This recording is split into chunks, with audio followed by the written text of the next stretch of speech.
অভ্যুত্থানে আহতদের চিকিৎসায় সব হাসপাতালে থাকবে ফাস্ট ট্র্যাক সুবিধা, প্রয়োজনে পাঠানো হবে বিদেশে। ডিসেম্বরের মধ্যে পুনর্বাসনের আশ্বাস। এই বিষয়ে যে কোনো গাফিলতিকে একেবারে কোনোভাবেই সহ্য করা হবে না। সকল হাসপাতালে ফাস্ট ট্র্যাক সার্ভিস পাবেন। ডিসেম্বরের মধ্যেই আমরা সবকিছু বাস্তবায়ন করতে চাই যেগুলো স্বল্প মেয়াদী আছে। তথ্য যাচাই বাছাইয়ের পর আহত প্রত্যেককে ৩ লাখ টাকা দেওয়ার ঘোষণা জুলাই স্মৃতি ফাউন্ডেশনের।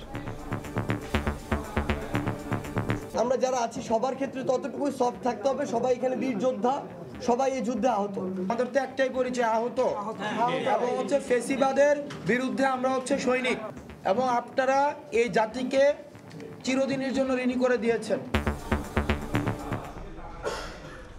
দেখছিলেন প্রধান শিরোনাম। সন্ধ্যার সময় সঙ্গে আছি আমি সজল মিত্র রিচার্ড। এবার অন্যান্য শীর্ষ সংবাদ। ক্ষমতায় গেলে পরিবারতন্ত্র থেকে বের হওয়ার ঘোষণা তারেক রহমানের। শরিকদের সঙ্গে আলোচনা করে চূড়ান্ত হবে সংস্কারের রূপরেখা, বললেন মির্জা ফখরুল। অন্তর্বর্তী সরকারের মেয়াদ যত কম হয় ততই ভালো, সংস্কারের গতির ওপর নির্ভর করছে জাতীয় নির্বাচনের দিনক্ষণ, এএফপিকে প্রধান উপদেষ্টা। দুর্বল ৭ ব্যাংকে এবার ১,০০০ কোটি টাকা সহায়তা দিল সবল ১০ ব্যাংক। তারল্য সংকট কাটাতে কেন্দ্রীয় ব্যাংকের পূর্ণ সমর্থন চান মালিকরা।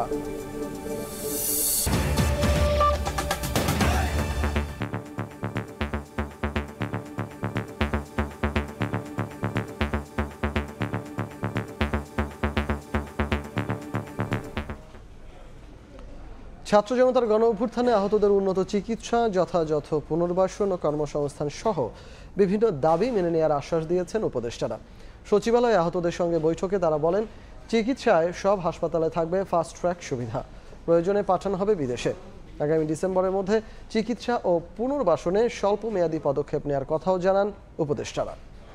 আহতদের সঙ্গে উপদেষ্টাদের বৈঠকের কথা জেনে হাসপাতালে চিকিৎসারতরা ছাড়াও রাজধানীর বিভিন্ন স্থান থেকে শতাধিক আহত ব্যক্তি বৃহস্পতিবার দুপুরে সচিবালয়ে আসেন। কিন্তু প্রায় ২.৫ ঘন্টা অপেক্ষার পর বিকেল ৪:৩০টায় বৈঠকে বসেন অন্তর্বর্তী সরকারের ৫ উপদেষ্টা ও প্রধান উপদেষ্টার একজন বিশেষ সহকারী। এ সময় আহতরা তাদের চিকিৎসায় অবহেলার অভিযোগের পাশাপাশি উন্নত চিকিৎসা ও পুনর্বাসনের দাবি তুলে ধরেন।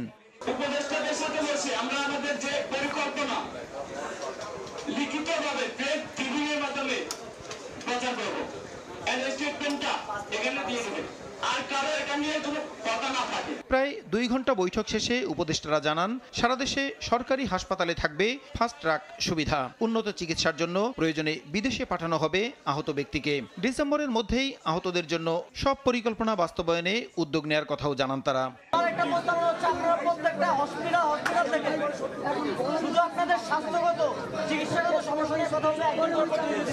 ৫ কর্মদিবসের মধ্যে একটি রূপরেখা দেওয়া হবে এবং এই ডিসেম্বরের মধ্যেই আমরা সবকিছু বাস্তবায়ন করতে চাই যেগুলো স্বল্প মেয়াদী আছে, এবং দীর্ঘমেয়াদীগুলো উদ্যোগ শুরু হবে। চিকিৎসার পাশাপাশি আর্থিক সহায়তা ও কর্মসংস্থানে ব্যবস্থা নেওয়ার কথাও জানানো হয়। সারা দেশে আপনাদের জন্য ডেডিকেটেড বেড থাকবে সকল হাসপাতালে, সরকারি হাসপাতালে। রাষ্ট্রের পক্ষ থেকে স্পষ্ট বলা হচ্ছে যা এই বিষয়ে যে কোনো গাফিলতিকে একেবারে কোনোভাবেই সহ্য করা হবে না। এর আগে বিভিন্ন দাবি নিয়ে সচিবালয়ে উপদেষ্টাদের সঙ্গে আলোচনা করতে এসে বৈঠকের আগে নিজেরাই বাকবিতণ্ডায় জড়িয়ে পড়েন আহতরা। প্রসূন আশিস, সময় সংবাদ, ঢাকা। পরিবারতন্ত্র থেকে বের হওয়ার ঘোষণা দিলেন বিএনপির ভারপ্রাপ্ত চেয়ারম্যান তারেক রহমান। বিকেলে রাষ্ট্র সংস্কারের ৩১ দফা নিয়ে সেমিনারে তিনি বলেন, পরপর ২ বারের বেশি প্রধানমন্ত্রী না থাকার বিধান সংবিধানে যুক্ত করবে বিএনপি। অন্যদিকে দলটির মহাসচিব বলেন, শরিকদের সাথে আলোচনা করেই সংস্কারের রূপরেখা চূড়ান্ত করবেন তারা। রাষ্ট্র মেরামতের ৩১ দফা প্রস্তাবনা নিয়ে বৃহস্পতিবার এক সেমিনার আয়োজন করে বিএনপি। রাজধানীর বনানীর একটি হোটেলে সেই সেমিনারে যোগ দেন রাজনীতিবিদ, শিক্ষক, বুদ্ধিজীবী, সুশীল সমাজ সহ বাংলাদেশে নিযুক্ত বিভিন্ন দেশের কূটনীতিক।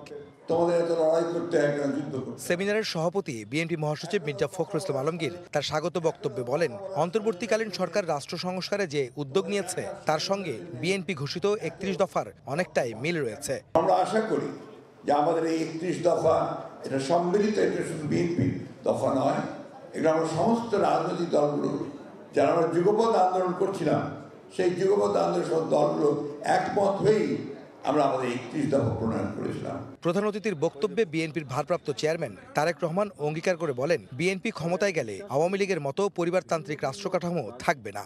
বিএনপির একজন কর্মী হিসাবে আমি বিশ্বাস করি, রাজনীতির মূল উদ্দেশ্য কেবল ক্ষমতায়ন নয়, বরং রাষ্ট্রীয় উন্নয়ন এবং জনগণের অভিপ্রায়ের বহিঃপ্রকাশও এর একটি অবিচ্ছেদ্য অংশ। আমাদের গড়ে তুলতে হবে একটি inclusive, liberal and Democratic Bangladesh. আমাদের সবাইকে এক হয়ে এগিয়ে যেতে হবে বহু দূরে। এই অগ্রযাত্রার গতি হবে ফাস্ট বাট স্টেডি। লক্ষ্য হতে হবে সুনির্দিষ্ট। জাতীয় ঐতিহ্য ও অতীতের ভালো অর্জনগুলোকে ধারণ করে আমাদের চেতনা এবং দায়বদ্ধতাকে হতে হবে ভবিষ্যৎমুখী। কোনো সরকারই যেন স্বৈরাচার হয়ে উঠতে না পারে, সে কারণে প্রধানমন্ত্রী সহ সবাইকে জবাবদিহিতার আওতায় আনার কথাও জানান তারেক রহমান। আমাদের লক্ষ্য এমন একটি রাষ্ট্র কাঠামো গড়ে তোলা যেখানে ইউটিউব, ফেসবুক এবং আদার অনলাইন প্ল্যাটফর্মে নিজেদের ভাবনা প্রকাশের কারণে কিংবা প্রধানমন্ত্রী সহ গুরুত্বপূর্ণ ব্যক্তিদের বিষয় মন্তব্যের দায়ে কাউকে যেন হেনস্থা করা না হয়। সব শ্রেণী পেশার মানুষকে ঐক্যবদ্ধ হয়ে দেশ গঠনে ভূমিকা রাখার আহ্বান জানান বিএনপি নেতারা। আহমেদ সালেহিন, সময় সংবাদ, ঢাকা।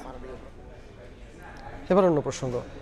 অন্তর্বর্তী সরকারের মেয়াদ যত কম হয় ততই ভালো মন্তব্য করে প্রধান উপদেষ্টা ডক্টর মোহাম্মদ ইউনূস বলেছেন, রাষ্ট্র সংস্কারের গতির উপর নির্ভর করছে জাতীয় নির্বাচন। আজারবাইজানের বাকুতে জলবায়ু সম্মেলনের ফাঁকে এএফপিকে দেয়া সাক্ষাৎকারে একথা বলেন তিনি। সংবিধান সংশোধন, নির্বাচন ব্যবস্থা সহ সম্ভাব্য সংস্কারের বিষয়ে সবার ঐক্যমত্যে পৌঁছানো দরকার বলে উল্লেখ করেছেন তিনি। আজারবাইজানের রাজধানী বাকুতে শুরু হয়েছে জলবায়ু সম্মেলন। এতে যোগ দিতে বাকুতে অবস্থান করছেন বাংলাদেশের অন্তর্বর্তীকালীন সরকারের প্রধান উপদেষ্টা ডক্টর মোহাম্মদ ইউনূস। সম্মেলনের সাইডলাইনে এরই মধ্যে বেশ কয়েকজন বিশ্ব নেতার সঙ্গে বৈঠক করেছেন তিনি। বুধবার বার্তা সংস্থা এএফপিকে এক সাক্ষাৎকার দেন ডক্টর ইউনূস। এ সময় বাংলাদেশের জাতীয় নির্বাচন প্রসঙ্গ উঠে আসে। সাক্ষাৎকারে ডক্টর ইউনূস বলেন, সংস্কারের গতি ঠিক করবে নির্বাচন কত দ্রুত হবে। শেখ হাসিনা সরকারের পতনের পর বাংলাদেশে নতুন সরকার নির্বাচনের আগে কিছু সংস্কার প্রয়োজন বলে মনে করেন অন্তর্বর্তী সরকারের প্রধান উপদেষ্টা। সংবিধান সংশোধন, সরকার, সংসদ ও নির্বাচনী নিয়মাবলীর সম্ভাব্য সংস্কারের বিষয়ে দ্রুত সবার ঐক্যমত্যে পৌঁছানো দরকার বলে উল্লেখ করেন তিনি। এদিন আবারও অন্তর্বর্তী সরকারের মেয়াদ যত কম হয় ততই ভালো মন্তব্য করে ডক্টর ইউনূস বলেন, অন্তর্বর্তী সরকার দ্রুত নির্বাচন দেওয়ার পাশাপাশি দেশকে গণতান্ত্রিক ভোটের দিকে নিয়ে যেতে কাজ করছে। That's a promise that we made that as soon as we are ready we'll have the elections so the elected people can take over, run the country. We are the interim government, so our period should be as short as possible. বাংলাদেশের নির্বাচন প্রসঙ্গ ছাড়াও জলবায়ু ইস্যুতে কথা বলেন শান্তিতে Nobel জয়ী ও ক্ষুদ্র ঋণের পথিকৃৎ ডক্টর ইউনূস। জলবায়ুর বিরূপ প্রভাবে ক্ষতিগ্রস্ত দরিদ্র দেশগুলোর ক্ষতি পোষাতে ধনী দেশগুলোর কাছে অর্থ চাওয়া অনেকটা লজ্জার উল্লেখ করে পৃথিবী ও মানুষের জন্য কল্যাণকর একটি নতুন অর্থনৈতিক কাঠামোর প্রয়োজনীয়তার কথা তুলে ধরেন তিনি। রাইসা জান্নাত, সময় সংবাদ। তারল্য সংকটে ভুগতে থাকা 7টি ব্যাংকে আরও 1000 কোটি টাকা সহায়তা দিল সবল 10 ব্যাংক। এ নিয়ে এখন পর্যন্ত 6585 কোটি টাকা তারল্য সহায়তা দেয়া হলো। যদিও সংকট সমাধানে কেন্দ্রীয় ব্যাংকের পূর্ণ সমর্থন চান মালিকরা। বাংলাদেশ ব্যাংক বলছেন, সংকট সমাধানে নিজেদেরই উদ্যোগ গ্রহণ করতে হবে। অনিয়ম, দুর্নীতি আর খেলাপি ঋণের ভারে ব্যাংকগুলোতে তারল্য সংকট দিনকে দিন বাড়ছে। সমস্যাগ্রস্ত ব্যাংকগুলোতে এই সংকট আরও তীব্র হচ্ছে। ফলে গ্রাহকরা নিজের গচ্ছিত অর্থ চাইলেও নিজের ইচ্ছে মতো উত্তোলন করতে পারছেন না। এমন বাস্তবতায় দুর্বল 7টি ব্যাংকে নিজে গ্যারান্টর হয়ে বৃহস্পতিবার 1000 কোটি টাকা সহ এখন পর্যন্ত মোট 6585 কোটি টাকা তারল্য সহায়তা দিল বাংলাদেশ ব্যাংক। সোনালী, পূবালী, ঢাকা সহ মোট 10টি সবল ব্যাংক এই সহায়তা দিয়েছে। যতটুকু সম্ভব বাংলাদেশ ব্যাংক তাদেরকে সহায়তা করবে, কিন্তু ব্যাংকগুলোকে তার নিজের সমস্যা উত্তরণের জন্য নিজের একটা পরিকল্পনা থাকতে হবে। কোনো ব্যাংক যদি মনে করে তার কাছে এই 1000-2000 কোটি দিয়েও সে উত্তরণ করতে পারবে না, সেক্ষেত্রে বাংলাদেশ ব্যাংক কি করতে পারে? নতুন গভর্নর দায়িত্ব নেয়ার পর দুর্বল ব্যাংকগুলোকে সরাসরি তারল্য সহায়তা না দেওয়ার ঘোষণা দেন। বিকল্প হিসেবে সবল ব্যাংকগুলোর কাছ থেকে তারল্য সহায়তা নিতে দুর্বল ব্যাংকগুলোর গ্যারান্টর হয়েছে বাংলাদেশ ব্যাংক। তবে দুর্দশাগ্রস্ত ব্যাংকগুলো বলছে তাদের পূর্ণমাত্রায় সহায়তা দেওয়া উচিত। ওই ব্যাংক দিচ্ছে 50 কোটি, কোনো ব্যাংক দিচ্ছে 20 কোটি, তাদের কাছে তারল্য যা আছে অ্যাক্সেস লিকুইডিটি ওটাই তো দিবে, তো তাতে তো কাজ হবে না। যার ফলে ব্যাংকের উপরে আরও আস্থা উঠে যাচ্ছে এবং ব্যাংকের ডিপোজিট আরও কমে যাচ্ছে। 1 মাস আগে যদি 2500 কোটি টাকা দিত, সেটা এখন লাগবে 3500। বাংলাদেশ ব্যাংকের সবশেষ প্রতিবেদন অনুযায়ী আগস্ট মাস শেষে ব্যাংকগুলোতে অতিরিক্ত তারল্যের পরিমাণ ছিল 1,74,567 কোটি টাকা। সাইফুল ইসলাম, সময় সংবাদ, ঢাকা। এ পর্যায়ে শীর্ষ সংবাদ জানিয়ে দিচ্ছি আরেকবার। অভ্যুত্থানে আহতদের চিকিৎসায় সব হাসপাতালে থাকবে ফাস্ট ট্র্যাক সুবিধা, প্রয়োজনে পাঠানো হবে বিদেশে, ডিসেম্বরের মধ্যে পুনর্বাসনের আশ্বাস। ক্ষমতায় গেলে পরিবারতন্ত্র থেকে বের হওয়ার ঘোষণা তারেক রহমানের, শরিকদের সঙ্গে আলোচনা করেই চূড়ান্ত হবে সংস্কারের রূপরেখা, বললেন মির্জা ফখরুল। এবং অন্তর্বর্তী সরকারের মেয়াদ যত কম হয় ততই ভালো, সংস্কারের গতির উপর নির্ভর করছে জাতীয় নির্বাচনের দিনক্ষণ, এএফপিকে প্রধান উপদেষ্টা।